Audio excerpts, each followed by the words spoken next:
Hallo, ich freue mich total, dass ihr wieder dabei seid und euch für diese Folge interessiert. Ich möchte euch heute zeigen, wie ich diese Schönheiten gebacken habe. Aber bevor wir loslegen, möchte ich noch was sagen. Und zwar, ich möchte euch ganz gerne unsere Blogseite ans Herz legen. Da werden auch alle Rezepte in schriftlicher Form zu lesen sein. Die Seite betreut meine Schwester ganz liebevoll und ganz gewissenhaft. Und da werden euch auch ein paar nützliche Helferlein verlinkt. Schaut mal vorbei. So, aber jetzt legen wir los mit dem Punschkrapfen. So, hier seht ihr alles, was wir für unser Projekt Punschkrapferl brauchen. Erst einmal für den Teig Eier, Mehl, Zucker und Salz. Dann brauchen wir Marillenmarmelade, Rum. Da seht ihr schon die Punschglasur, etwas geschmolzene Schokolade für die Deko dann. Und das übliche Werkzeug, Rührschüsseln, Mixer, Schneebesen, Messer, Lineal brauchen wir dann auch, dass wir schöne Würfel schneiden können. Teigkarte, ein großes Backblech mit Backpapier. Starten wir. Als erstes backen wir eine Biskuitplatte. Dazu werde ich jetzt die Eier trennen.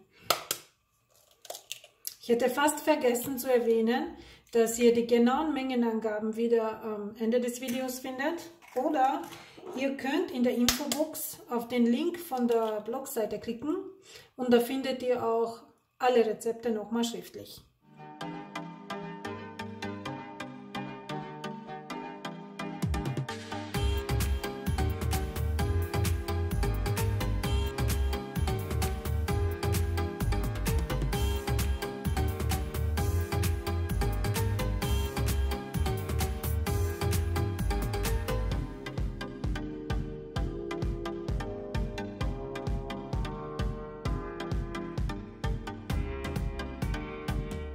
Ich gebe jetzt zum Eiweiß eine Prise Salz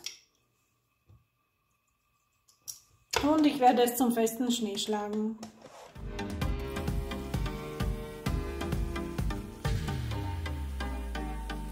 Noch etwas vom Zucker dazu.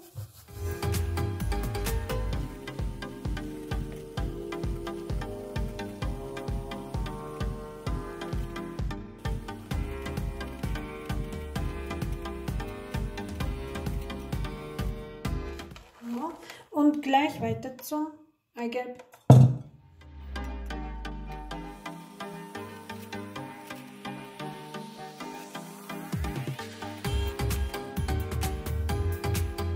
Jetzt ist auch der richtige Zeitpunkt, den Backofen vorzuheizen. So auf 180 Grad. Und jetzt werde ich die Doppelmasse mit dem Mehl und mit dem Eiweiß vermengen. Jetzt wechsle ich zu einem Schneebesen, dass wir eben unser Volumen nicht zerstören. Jetzt möchte ich euch noch mein Biskuitgeheimnis, also kein Geheimnis, eher Arbeitserleichterung verraten. Ich mache das immer so, dass diesmal habe ich zum Beispiel 7 Eier. Dazu nehme ich 7 Esslöffel Zucker und 7 Esslöffel Mehl. Dann brauche ich nichts abwiegen und es geht so schnell. Und ich nehme ganz gerne beim Mehl die Hälfte glatt, Hälfte griffig.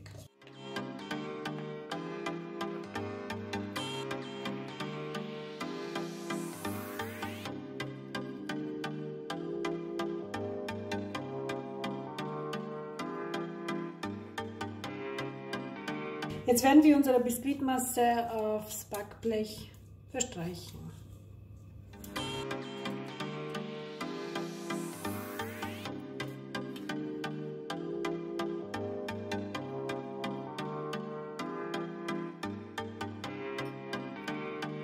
Und da geben wir uns jetzt Mühe, dass das wirklich schön glatt wird.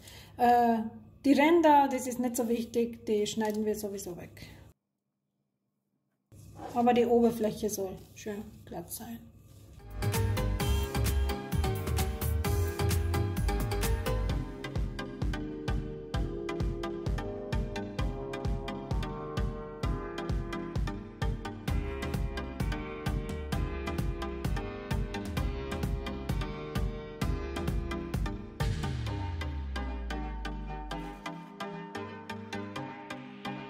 So, das passt. Und unser Biskuit kommt jetzt für ca. 10 bis 12 Minuten in den Backofen bei 180 Grad.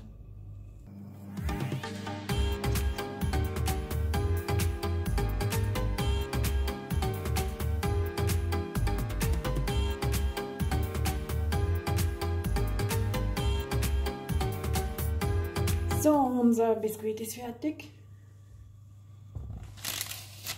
Jetzt lassen wir es überkühlen, aber sobald es geht, ziehen wir das Backpapier runter.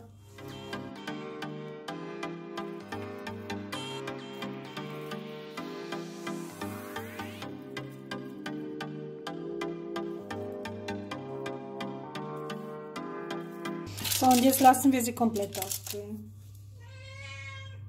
So, und jetzt kommt es darauf an, wie groß ihr die Punschwürfel, die Punschkrapfen haben wollt.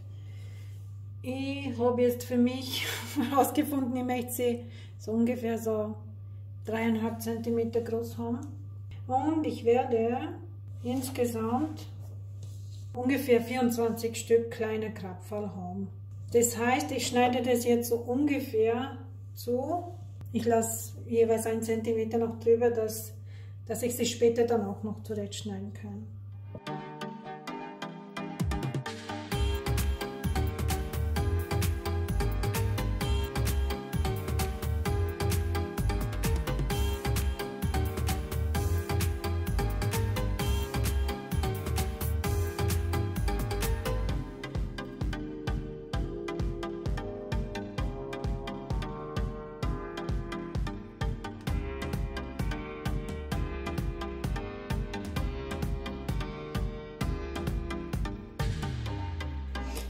So, das ist praktisch jetzt dann die Unterseite.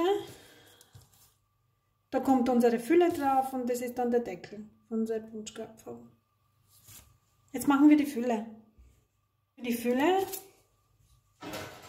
gehen wir her und schneiden all diese Abschnitte zusammen und geben es in eine Schüssel.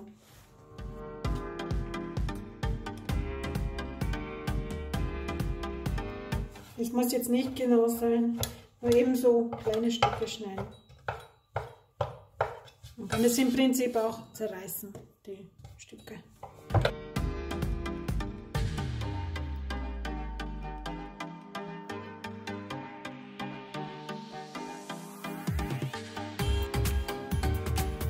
So, bei der Fülle ist es so, da werden wir jetzt dann Rum und eine Marillenmarmelade dazugeben. Und verrühren wir das Ganze und schauen, dass das eine schön saftige Masse wird. Sollen die Punschkrapfen für Kinder sein, dann könnt ihr einen Rum weglassen und entweder mehr Marmelade nehmen oder etwas Himbeersirup dazugeben zum Beispiel. Und bei dieser Fülle, wenn es jemand gerne mag, wenn diese Zwischenschicht etwas dunkler ist, kann man Kakaopulver dazugeben. Ich persönlich finde es schöner, wenn diese Schicht schön hell bleibt. Also ich gebe nur Marillenmarmelade und Rum in die Fülle.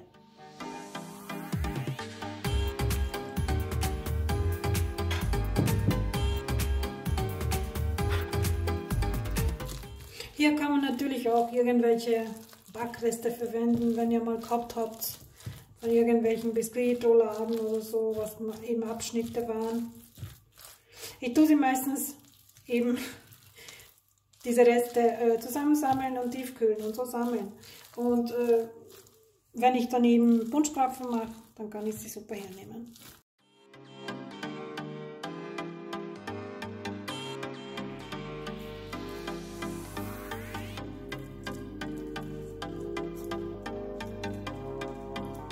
So, jetzt kommt der Deckel drauf.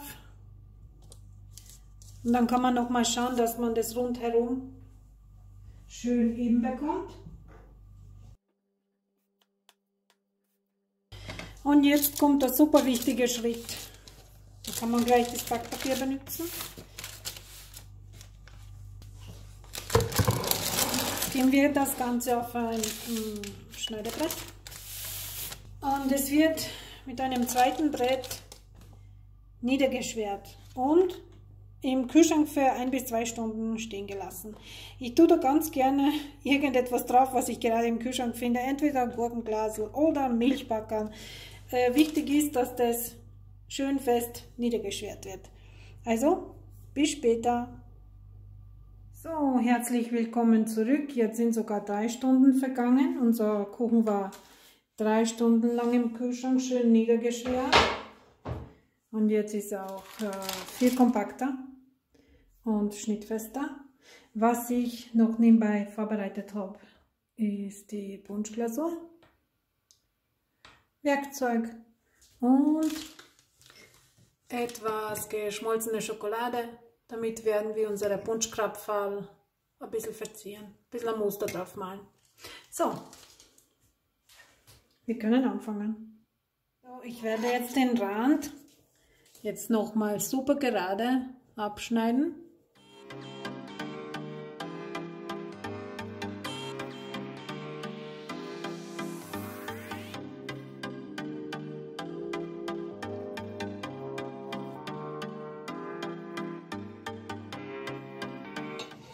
So, so passt das jetzt. Und jetzt werde ich die Würfel schneiden.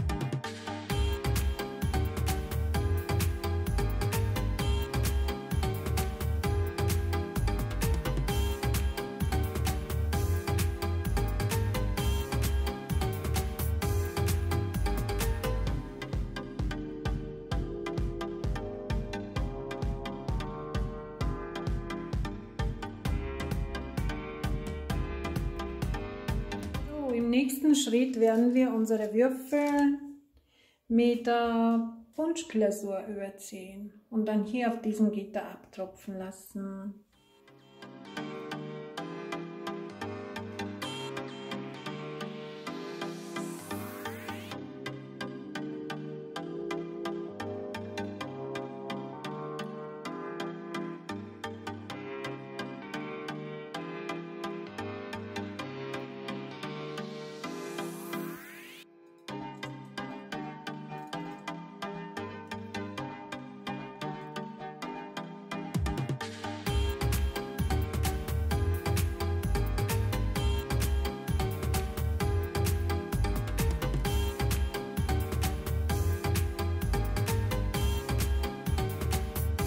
Das ist jetzt ein bisschen eine Geduldsarbeit, aber die Mühe lohnt sich.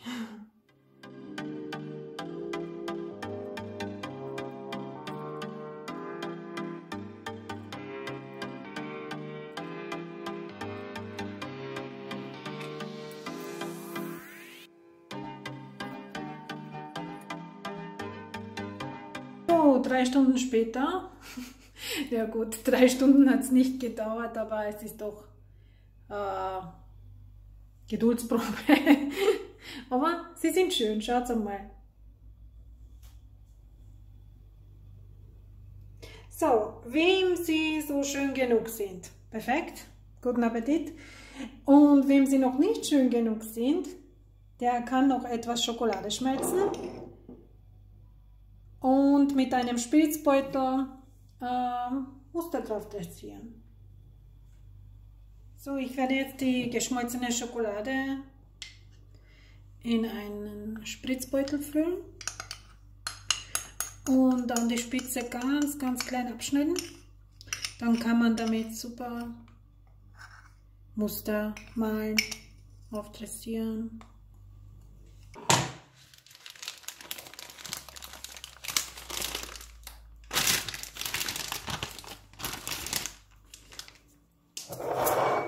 Da die Spitze ganz klein abschneiden und dann können wir loslegen.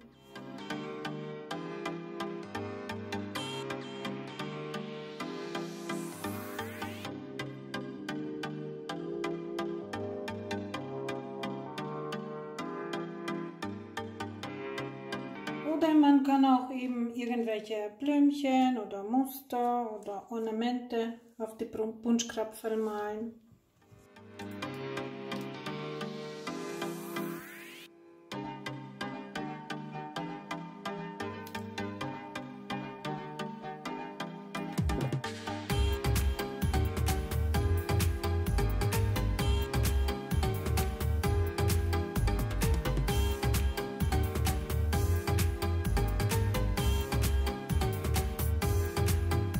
Also die kleinen beliebten Bunschkrapferl gemacht.